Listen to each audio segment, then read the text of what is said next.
Sí.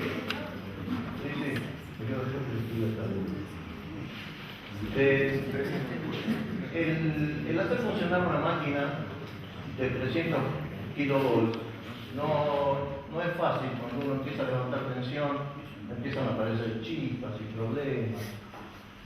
Y yo creo que la razón por la cual el Kevatron llegó a buen puerto había problemas. Cuando el Kevatron, uno tiene una góndola que está a 300 kilovolts. Dentro de esa góndola, adentro, está como si llamando la tabla de Faraday para que no haya problemas adentro, está todo el mismo potencial.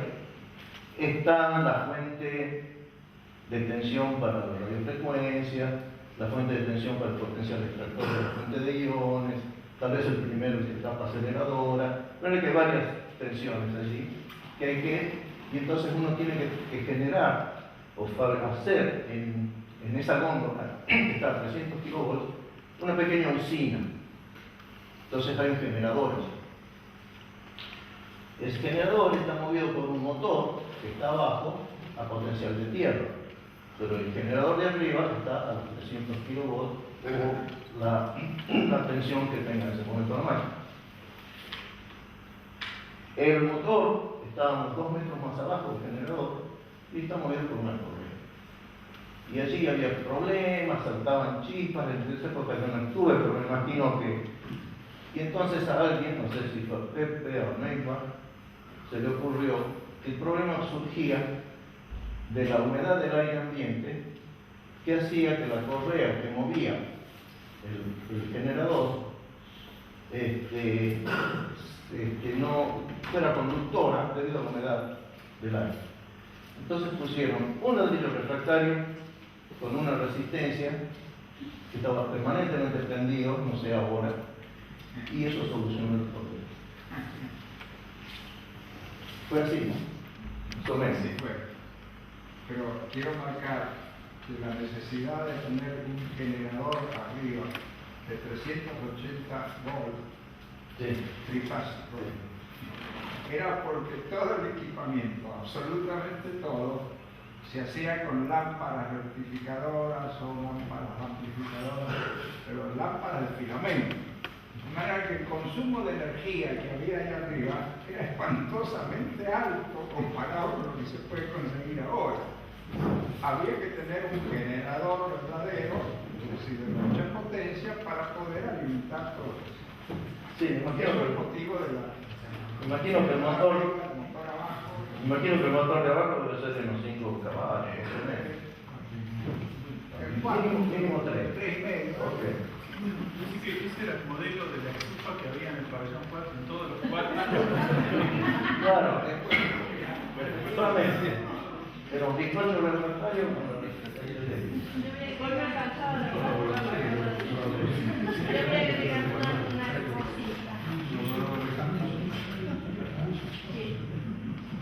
Yo voy a agregar unas cositas. Me decía que llegaba tarde, que iba de noche a trabajar, porque de día no podía trabajar porque arrancaba el cable casi ya de donde estaba. Bueno, ahora te quedas aquí.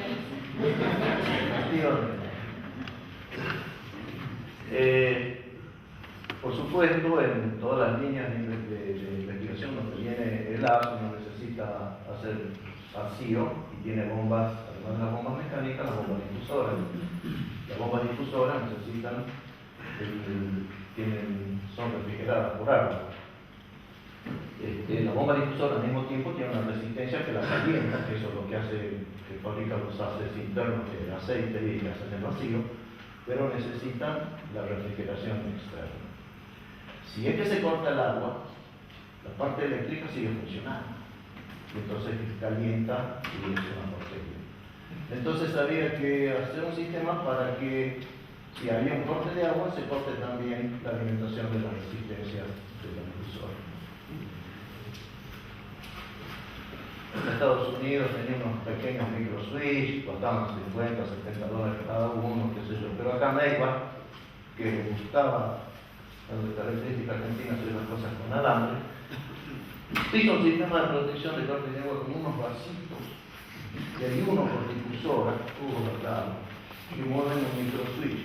Viene el chorrito de agua y caía en el vasito.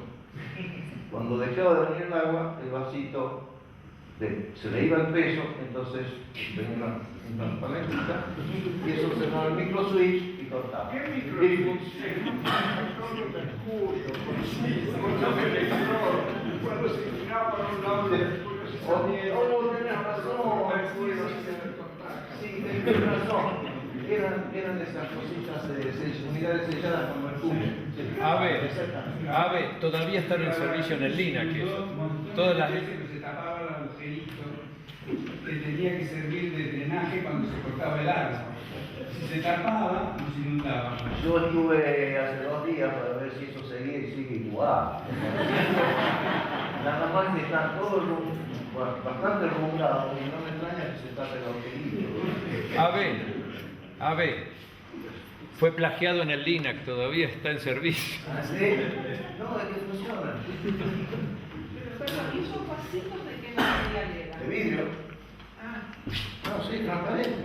Ahora no son transparentes porque se están cubiertos de volumen. Hechos por permanente. Sí, a ver, yo no te mostré el laboratorio porque lo criticara. No lo estoy criticando, todavía funciona. En la parte inicial de la fabricación de los puentes de iones para este proyecto fallido de fabricar neutrones, había un tubo, que eso me tocó hacerlo a mí bajo dirección de ADL, en donde uno tenía que unir una brida con un tubo de vidrio. Hoy en día, comercialmente uno puede comprar la parte metálica que ya viene con el vidrio y lo que uno hace con el vidriero porque une el resto de vidrio. En esa época uno tenía que hacer una especie de cono y después meter el tubo de vidrio, poner carborundum y enmerilarlo durante horas, de manera que la punta, el extremo del tubo de vidrio piteaba exactamente con el otro cono de metal. Y una vez que eso estaba muy bien, entonces lo calentaba, se ponía una especie de laca de vacío, y en ese momento que estaba ahí se ponía el vidrio y eso quedaba sellado y aguantaba muy bien para algo vacío. Y ese tipo de cosas había que hacerlo en esa época. Lo mismo que, por ejemplo, uno quiere hacer alguna medición de radiación gamma, que se puede hacer con cristal de hidruro de sodio más fototubo. Hoy en día uno va y compra el fototubo con el cristal ya de fábrica, todo sellado. En esa época uno tenía el fototubo por un lado y por el otro lado el cristal. Entonces había que poner una pequeña, eso era una forma técnica, una pequeña capa de silicón Taucorning, una rojita, poner el tubo arriba, no, se desparramaba sin burbujas de aire, porque las burbujas de aire entonces no dejaban transmitir la luz del cristal hidruro de sodio fototubo. Bueno, lo que quiero decir que eran otras épocas.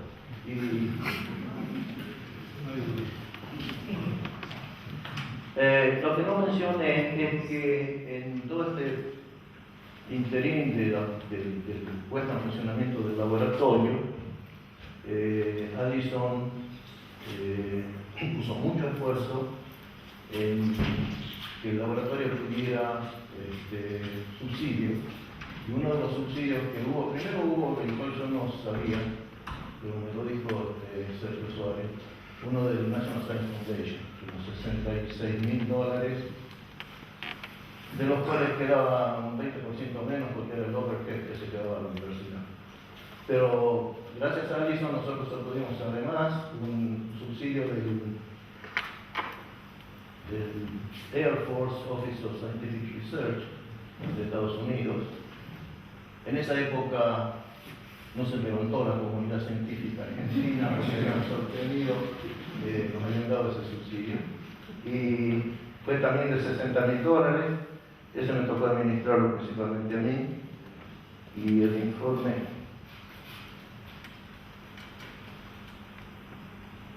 bueno,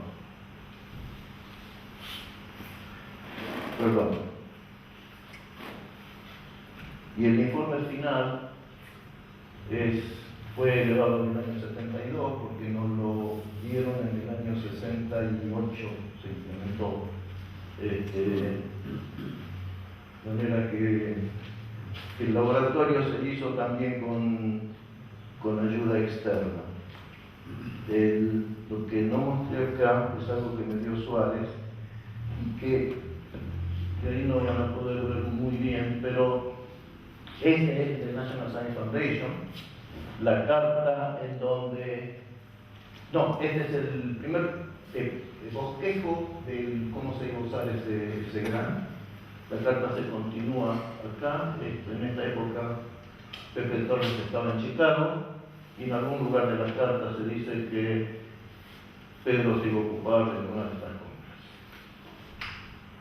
Y esto es el telegrama donde Addison le avisa a Negra el 17 de abril del 64 que el NSF aprobó el subsidio de $66,000.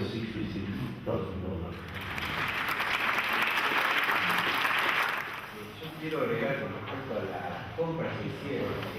Las compras las hizo Pepe de parte, Ignacio del Miroski también cuando estuvo, y compraron tanta cantidad de cosas útiles que todavía hoy nosotros, con otro nuevo laboratorio y con otros servidores, estamos usando gran parte o buena parte de los elementos que ustedes compraron en esta época.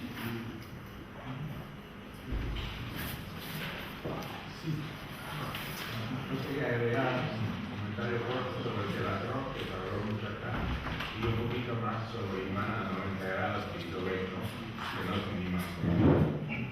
Esto es el telatron funcionó mal, pero funcionó en el local 125 del sello central, en el subsuelo de Buenos Aires.